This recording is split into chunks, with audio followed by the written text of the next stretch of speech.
So first chapter, Advent of Lord Krishna. Once the world was overburdened by the unnecessary defense force of different kings who were actually demons but were posing themselves as the royal order. At that time the whole world became perturbed, and the predominating deity of this earth, known as Bhumi, went to see Lord Brahma to tell of her calamities due to the demoniac kings. Bhumi assumed the shape of a cow and presented herself before Lord Brahma with tears in her eyes. She was bereaved and was weeping just to invoke the Lord's compassion. She related the calamitous position of the earth, and after hearing this, Lord Brahma became much aggrieved, and he at once started for the ocean of milk, where Lord Vishnu resides. Lord Brahma was accompanied by all the demigods, headed by Lord Shiva, and Bhumi also followed. Arriving on the shore of the milk ocean, Lord Brahma began to pacify the Lord Vishnu, who formerly saved the earthly planet by assuming the transcendental form of a boar. So basically,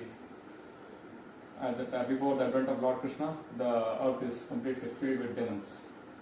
Lot of demoniac kings who are unnecessary, just unnecessary. Lots of defense forces and lot of demoniac kings creating problems.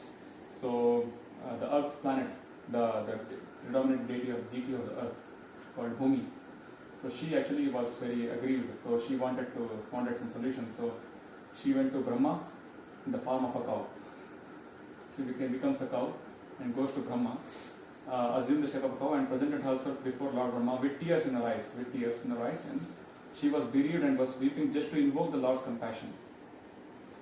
So Earth actually is also considered as one of the mothers. There are 7 mothers. So Earth is also a mother, cow is also a mother, like our mother is also of course a mother. There is the nurse who is also a mother, and the river Ganga is a mother, Teacher. and teacher's wife. Teacher's wife is a mother, Guru Patni.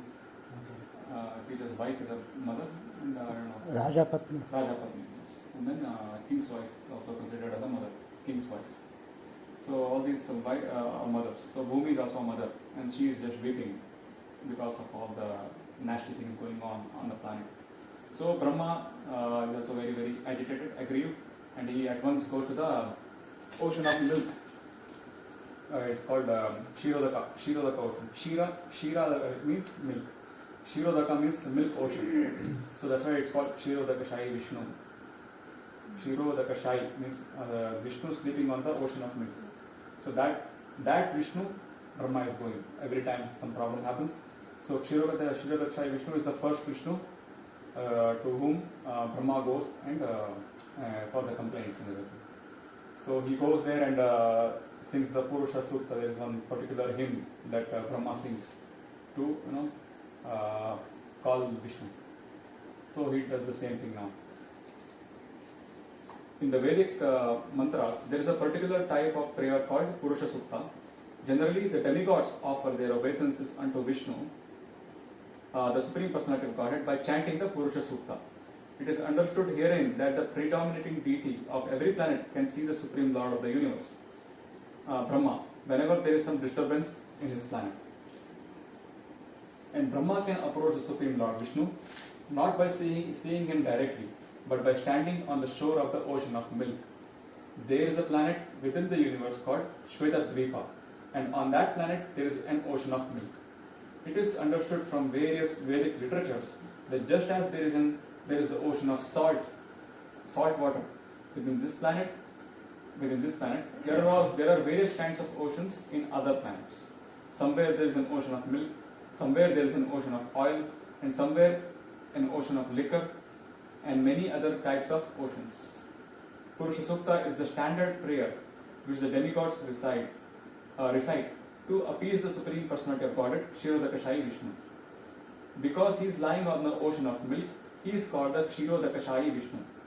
He is the Supreme Personality of Godhead through whom all the incarnations within this universe appear. After all the demigods offered the Purusha Sukta prayer to the Supreme Personality of Godhead, they apparently heard no response. Then Lord Brahma personally sat in meditation and there was a message transmission from Lord Vishnu to Brahma. Brahma then broadcast that message to the demigods. That is the system of receiving Vedic knowledge. The Vedic knowledge is received first by Brahma from the Supreme Personality of Godhead through the medium of heart. As stated in the beginning of the Srimad Bhagavatam, Tene Brahma Hridaya. The transcendental knowledge of the Vedas was transmitted to Lord Brahma through the heart. Here also in the same way, only Brahma could understand the message transmitted by Lord Vishnu, and he broadcast it to the demigods for their immediate action. The message was, the Supreme Personality of Godhead will appear on the earth very soon, along with his supreme powerful potencies. And as long as he remains on the earth planet to execute his mission of annihilating the demons and establishing the devotees, the demigods should also remain there to assist him. They should all immediately take birth in the family of the Yadu dynasty, wherein the Lord will also appear in due course of time. Everyone following? You're following? Huh? You both? No, Yeah. no. Okay. So basically, Brahma actually sits in meditation because Vishnu doesn't appear immediately. So, and then a message is transmitted in the heart of Brahma, and then Brahma gives that message to everyone that Supreme Lord is coming in the Yadu dynasty. So all of you please take birth in Yadu dynasty to assist him. The Supreme Personality of Godhead himself, Krishna, personally appeared as the son of Vasudeva. Before he appeared, all the demigods along with their wives appeared in different pious families in the world just to assist the Lord in executing his mission. The exact word used here is Tat Priyartham, which means the demigods should appear on the earth in order to please the Lord. In other words, any living entity who lives only to satisfy the Lord is a demigod. The demigods were further informed that the plenary portion of Lord Krishna Ananta, who is maintaining the universal planets by extending his millions of hoods, would also appear on earth before Lord Krishna's appearance.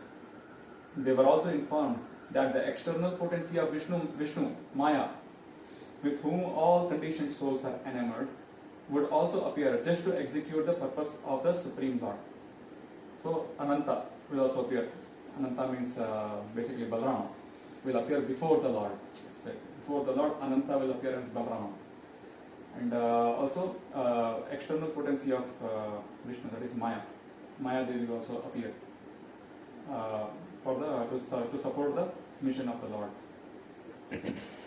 After instructing and pacifying all the demigods, as well as Bhumi with sweet words, Lord Brahma, the father of all Prajapatis or progenitors of universal population, departed for his own abode, the highest material planet called Brahmaloka.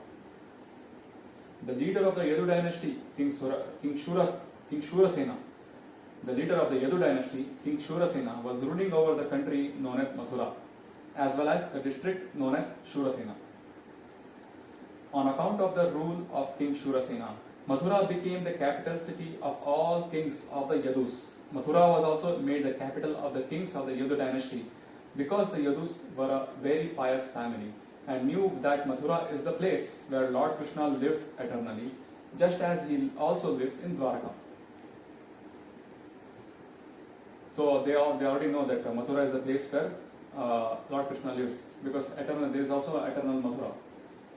There is also Bhuloka Mathura is also there. Bhuloka Dwarka is there, and then the same eternal Mathura, eternal Dwarka are the residences of the Lord in Vaikuntha.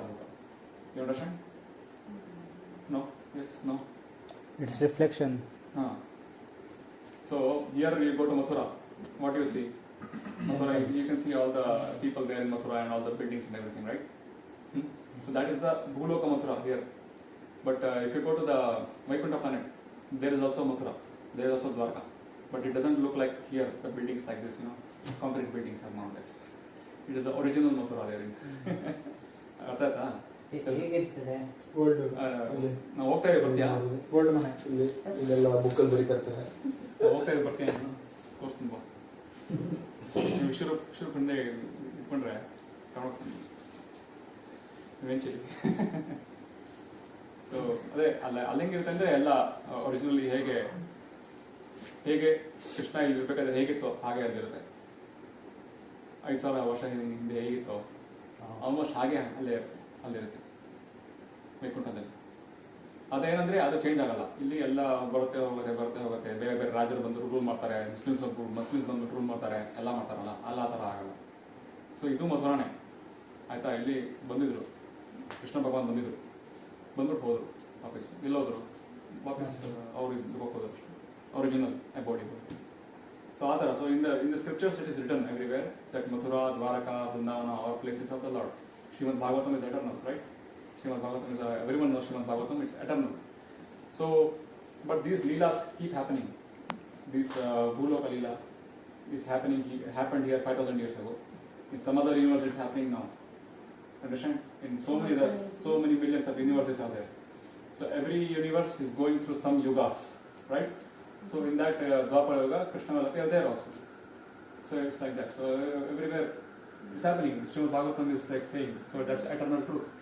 So Mathura, Dwaraka, Vrindavana are all eternal places, right? So people knew that. That's why they say that Mathura became the capital city of all the kings of Yadus. Mathura was also made the capital of kings of the Yadu dynasty because the Yadus were very pious family and knew that Mathura is the place of Lord Krishna, right? So it's like that. So they already knew eternally. So he also lives in Dwaraka, both places. Once upon a time, Vasudeva, the son of Shurasena, just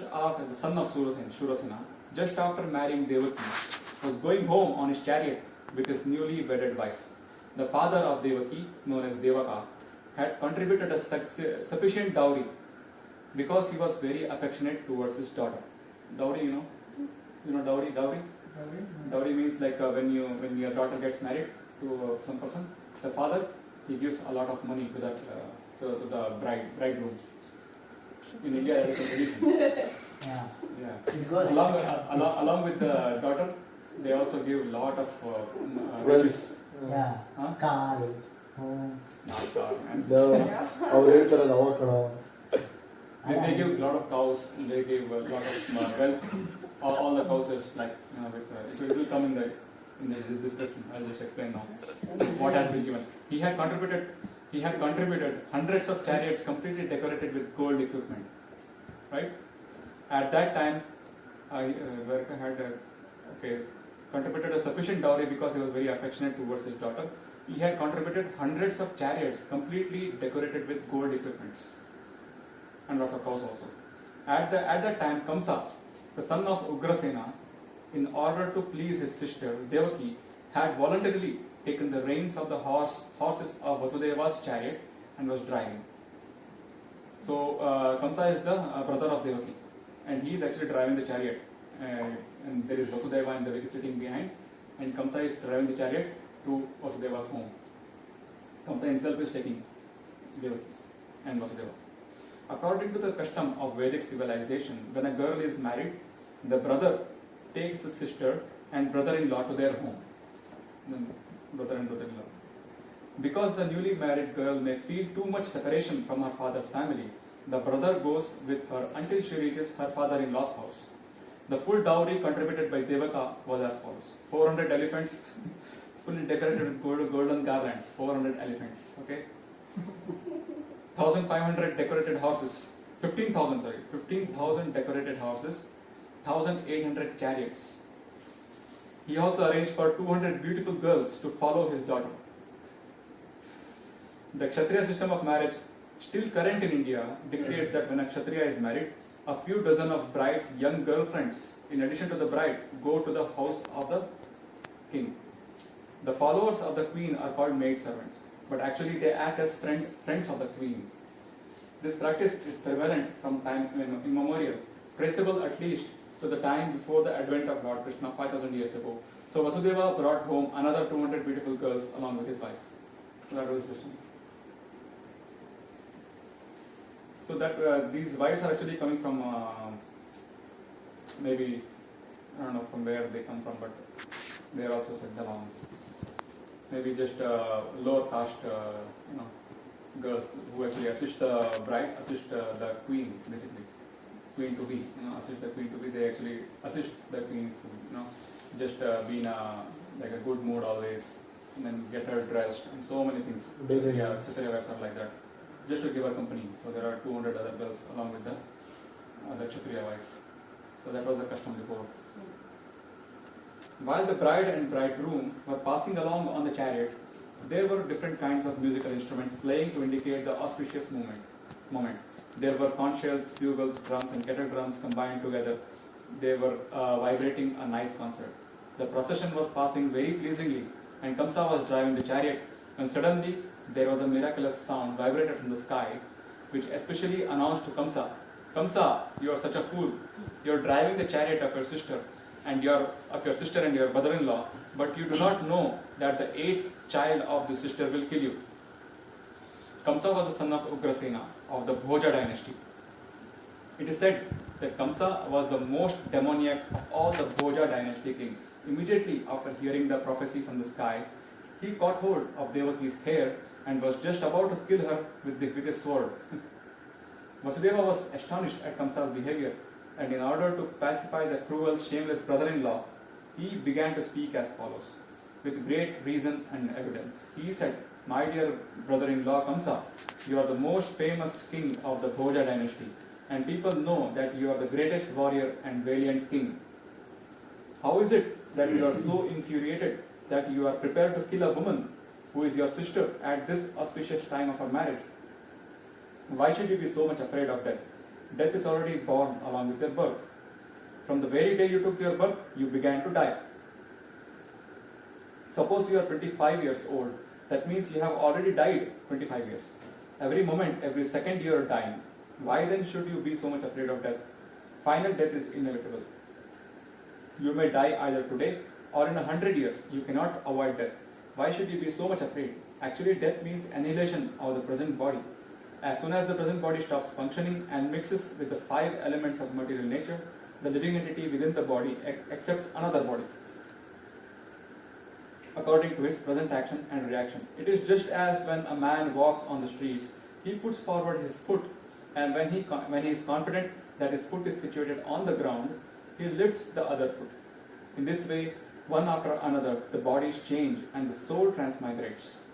See how the plant forms change from one twig to another so carefully. Similarly, the living entity changes his body as soon as the higher authorities decide on his next body. As long as a living entity is conditioned within this material world, he must take material bodies one after another. His next particular body is offered by the laws of nature according to the actions and reactions of this life. This body is exactly like one of the bodies which we always see in dreams. During our dream of sleep, we create so many bodies according to mental creations. We have seen gold and we have also seen a mountain. So in a dream, we can see a golden mountain by combining the two ideas. Sometimes in dreams, we see that we have a body which is flying in the sky, and at the same time, we completely forget our present body. Similarly, these bodies are changing. When you have one body, you forget the past body. During a dream, we may make contact with so many new kinds of bodies, but when we are awake, we forget them all. And actually, these material bodies are the creations of our mental activities. But at the present moment, we do not recollect our past bodies. The nature of mind is flickering. Sometimes it accepts something and immediately it rejects the same thing. Accepting and rejecting is the process of the mind in contact with 5 objects of sense gratification: form, taste, smell, sound, and touch. In its speculative way, the mind comes in touch with the objects of sense gratification, and when the living entity desires a particular type of body, he gets it. Therefore, the body is an offering by the laws of material nature. The living entity accepts a body and comes out again into the material world to enjoy or suffer according to the construction of the body. Unless we have a particular type of body, we cannot enjoy or suffer according to our mental proclivities inherited from the previous life. The particular type of body is actually offered to us according to our mental condition at the time of death. This is all pretty clear, right? Pretty clear? How we transmigrate from one body to another based on our karma, and we get a similar kind of body so that we can our desires are fulfilled, basically material desires. If you want to eat flesh, you will get a body of some carnivorous animal. May not be always tiger, can be also crow. Shark. Crows, bears, sharks, tigers, anything. So based on that, we keep getting bodies. So actually, Vasudeva is just trying to explain to Kamsa, just getting him pacified, man. Cool down, chill, Chill, bro. take a chill pill, and it's okay. You have to die someday. Don't get so much. The luminous planets, particularly, what is it? The luminous planets like the sun, moon, or stars reflect themselves in different types of reservoirs like water, oil, or ghee. The reflection moves according to the movement of the reservoir. The reflection of the moon is on the water, and the moving water makes the moon also appear to be moving. But actually, the moon is not moving. Similarly, by mental concoction, the living entity assumes different kinds of bodies, although actually he has no connection with such bodies. ಈಗ ನೀನು ನೋಡ್ತೀಯಪ್ಪ ನಿಮ್ಮ ಮೇಲೆ for example ನದಿಲಿ ಚಂದ್ರನದು you see the reflection of the moon there but the river is flowing because of the flow of the river you feel as if the moon is also flowing, but actually moon is stationary there only. It is the river that is flowing like that only. Your atma is stationary like that, but your bodies are changing. That's why you feel as if you are changing, but actually you are not changing. Body is changing. Okay, simple. Okay. But by account of illusion, being enchanted by the influence of Maya, the living entity thinks that he belongs to a particular type of body. That is the way of conditioned life. Suppose a living entity is now in a human form of body. He thinks that he belongs to the human community or a particular country or a particular place. He identifies himself in that way and unnecessarily prepares for another body which is not required by him. Such desires and mental concoctions are the cause of different types of bodies. The covering influence of material nature is so strong that the living entity is satisfied in whatever body he gets, and he identifies with that body with great pleasure. Therefore, I beg to request you not to be overwhelmed by the dictation of your mind and body. You have the patience to listen to all these things. Vasudeva thus requested Kamsa not to be envious of his newly married sister. One should not be envious of anyone, because envy is the cause of fear both in this world and in the next when one is before Yamaraja, the lord of punishment after death. Vasudeva appealed to Kamsa on behalf of Devaki, stating that she was his younger sister. He also appealed at an auspicious moment at the time of marriage. A younger sister or a brother is supposed to be protected as one's child. The position is overall so delicate. Vasudeva reasoned that if you kill her, it will go against your high reputation. Who will kill your own sister, at the time of a marriage? It's just demoniac. He is actually a demon. Only he can think like that. You see how demoniac people can get. Like they can even kill their own sisters at the time of a marriage, without considering anything. It's so, nutcase, just doesn't think deep. Just based on bodily, just bodily conception only. So they're just ready to kill immediately. Vasudeva tried to pacify Kamsa by good instruction as well as by philosophical discrimination. But Kamsa was not to be pacified because his association was demoniac. Because of his demoniac associations, he was always a demon. Although born in a very high royal family, he was a demon. A demon never cares for any good instruction. He is just like a determined thief. One can give him moral instruction, but it will not be effective. Similarly, those who are demoniac or atheistic by nature can hardly assimilate any good instruction, however authorized it may be. That is the difference between demigod and a demon. Those who can accept good instruction and try to live their lives in that way are called demigods, and those who are unable to take such good instructions are called demons. Failing in his attempt to pacify Kamsa, Vasudeva wondered how he would protect his wife, Devaki. When there is imminent danger, an intelligent person should try to avoid the dangerous position as far as possible. But if in spite of endeavoring by all intelligence one fails to avoid the dangerous position, there is no fault on his part. One should try his best to execute his duties, but if the attempt fails, he is not at fault. Vasudeva thought of his wife as follows: for the present, let me save the life of Devaki. Then later on, if there are children, I shall see how to save them. He further thought, if in the future I get a child who can kill Kamsa, just as Kamsa is thinking, then both Devaki and the child will be saved because the law of providence is inconceivable. But now, some way or other, let me save the life of Devaki. That's what he tried, he tried philosophically to explain to him, but I think he did not budge and just, no, I want to kill. Then Vasudeva thought, okay, let me save Devaki's life at least, Then maybe when the child comes, if the child comes, if the child really comes, then as per the providence, Kamsa will be killed. So let me push the date, save Devaki till that time. So he just reasoned like that. There is no certainty how a living entity contacts a certain type of body. Just as there is no certainty how a blazing fire comes in contact with a certain type of wood in the forest. When there is a forest fire, it is experienced that the blazing fire sometimes leaps over one tree and catches another by the influence of the wind. Similarly, a living entity may be very careful and fearful in the matter of executing his duties, but it is still very difficult for him to know what type of body he is going to get in the next life. Maharaj Bharata was very faithfully executing the duties of self-realization, but by chance he contracted temporary affection for a deer, and he had to accept his next life in the body of a deer. It is good. Story of Jada Bharat. Huh? Not Jada Bharata. Bharat. Bharat Maharaj. Bharat Maharaj. Jada Bharat.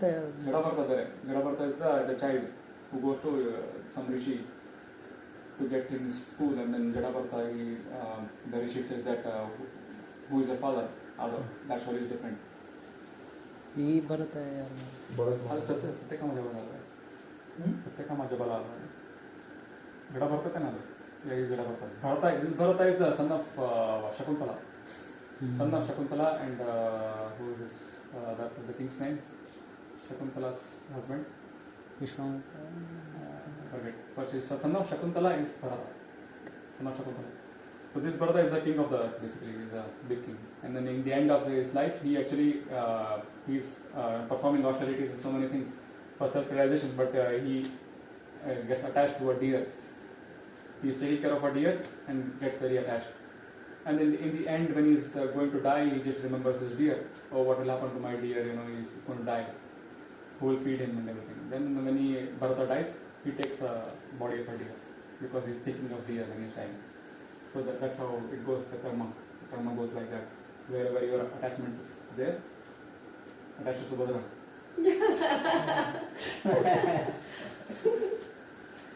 Yeah.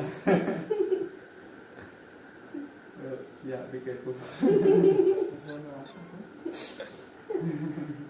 Es la historia de Bharata, que antes de morir, él hace austeridades, pero antes de morir le tiene mucho afecto a un venado, y como pensó en su venado antes de morir, se convirtió en venado. Back to India, man. Kamsa knew the value of Vasudeva's word of honor. Okay, yeah. Vasudeva, after deliberating on how to save his wife, began to speak to Kamsa with great respect, although Kamsa was the most simple man. Sometimes it happens that a most virtuous person like Vasudeva has to flatter a person like Kamsa, a most vicious person.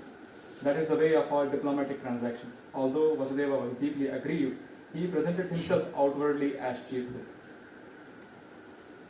He addressed the shameless Kamsa in that way because he was so atrocious.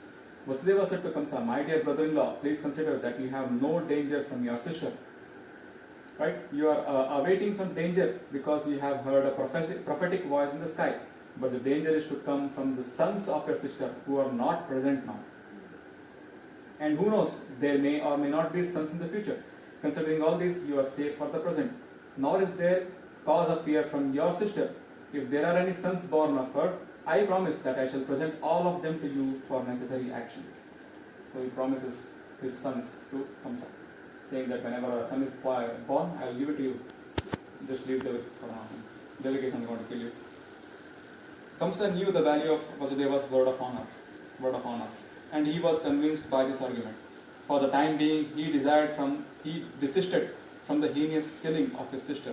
Thus Vasudeva was pleased and praised the decision of Kamsa. In this way, he returned to his home. After due course of time, Vasudeva and Devaki gave birth to 8 male children as well as 1 daughter. When the first son was born, Vasudeva kept his word of honor and immediately brought the child before Kamsa. It is said that Vasudeva was very much elevated and famous for his word of honor, and he wanted to maintain his fame. Although it was very painful for Vasudeva to hand over the newly born child, Kamsa was very glad to receive him, but he became a little compassionate with the behavior of Vasudeva. This event is very exemplary. For a great soul like Vasudeva, there is nothing considered to be painful in the course of discharging one's duty. A learned person like Vasudeva carries out his duties without hesitation. On the other hand, a demon like Kamsa never hesitates in committing any abominable action. It is said, therefore, that a saintly person can tolerate all kinds of miserable conditions of life. A learned man can discharge his duties without awaiting favorable circumstances. A heinous person like Kamsa can act in any sinful way, and a devotee can sacrifice everything to satisfy the Supreme Personality of Godhead. Recap.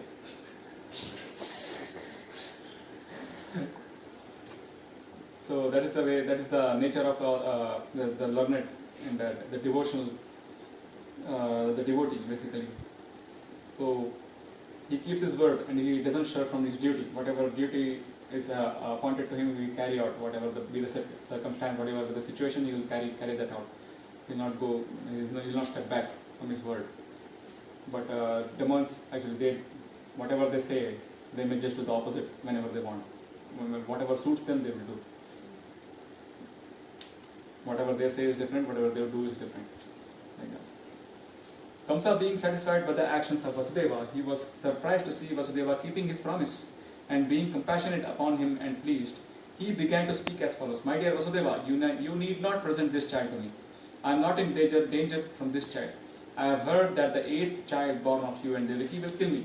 Why should I accept this child unnecessarily? You can take him back." So he became compassionate and then sends back the first child, saying that I don't have any danger from this first child, just take him back. When Vasudeva was returning home with his firstborn child, although he was pleased by the behavior of Kamsa, he could not believe in him because he knew that Kamsa was uncontrolled. An atheistic person cannot be firm in his word of honor. One who cannot control the senses cannot be steady in his determination. The great politician Chanakya Pandita said, "Never put your trust in a diplomat." I'm sorry to say this. The great politician Chanakya Pandita said, "Never put your trust in a diplomat or in a woman." Non-devotee woman, not a devotee. You are safe. Those who are addicted to unrestricted sense gratification can never be truthful, nor can they be trusted with any faith. At that time, that great sage Narada came to Kamsa. He was informed of Kamsa's becoming compassionate to Vasudeva and returning his firstborn child. Narada was very anxious to accelerate the descent of Lord Krishna as soon as possible. He therefore informed Kamsa that personalities like Nanda Maharaja and all the covered men and girls and the wives of the covered men in Vrindavana, and on the other side Vasudeva, his father, Shurasena, and all his relatives born in the family of Vrishni of the Yadu dynasty were preparing for the appearance of the Lord. Narada warned Kamsa to be careful of the friends and well-wishers and all the demigods taking birth in those families. Kamsa and his friends and advisors were all demons. Demons are always afraid of demigods.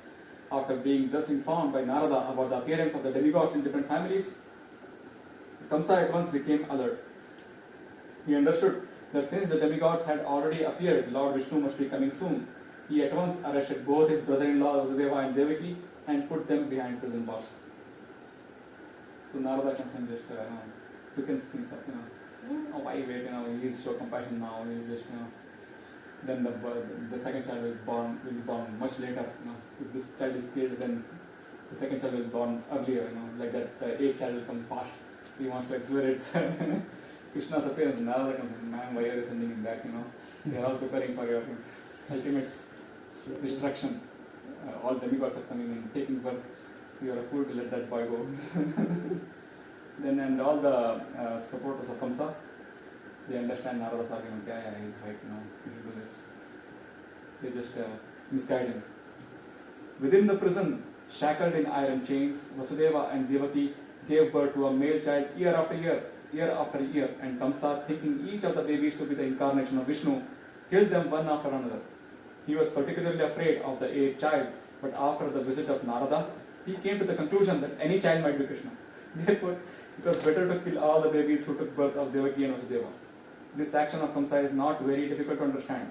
There are many instances in the history of the world of persons in royal order who have killed father, brother, or a whole family and friends for the satisfaction of their ambitions. There is nothing astonishing about this, for the demoniac can kill anyone for their nefarious ambitions. Right? It's very common even now. Even now it's more. Huh?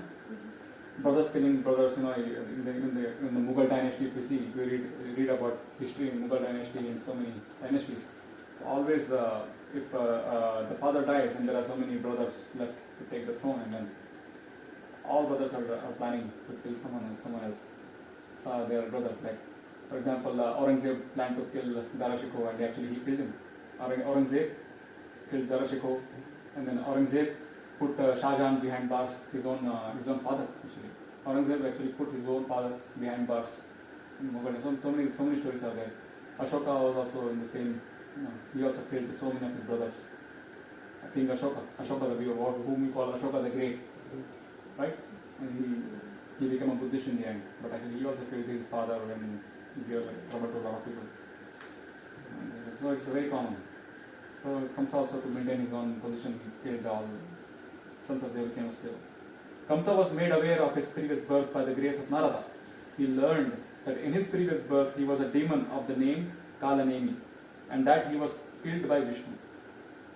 Having taken his birth in Bhoja family, he decided to become the deadly enemy of Yadu dynasty. Krishna was going to take birth in that family, and Kamsa was very much afraid that he would be killed by Krishna, just as he was killed in his last birth. He first of all imprisoned his father Ugrasena because he was the chief king among the Yadu, Bhoja and Andhaka dynasties, and he also occupied the kingdom of Shurasena, Vasudeva's father. He declared himself the king of all such places, so he attacked everyone in the Yadu dynasty, Bhoja dynasty, Andhaka dynasty. He imprisoned his own father to gain more control.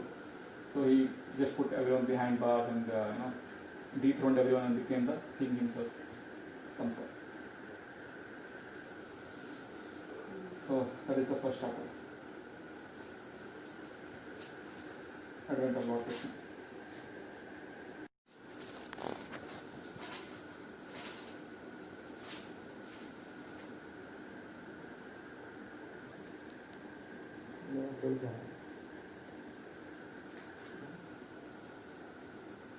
Are you sure you heard Prajapatis?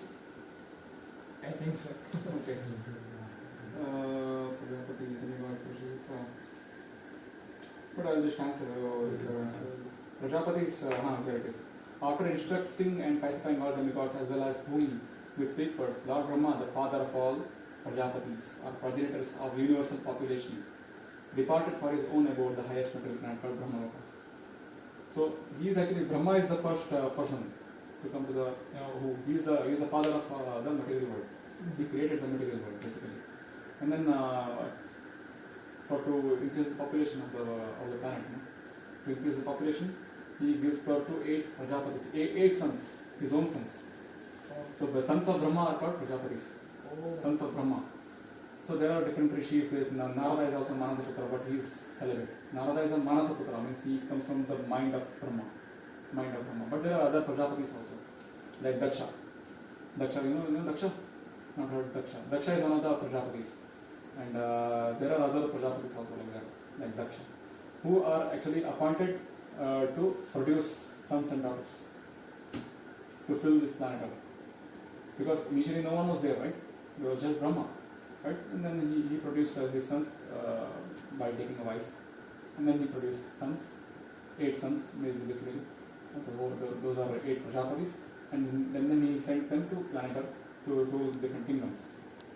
And then increase the population on the earth. So Prajapatis means they are actually progenitors of universal population, as it says here. Progenitors of universal population. They are the starters of population. Like Manu was also a Prajapati. Manu, one of the Manus. Like that.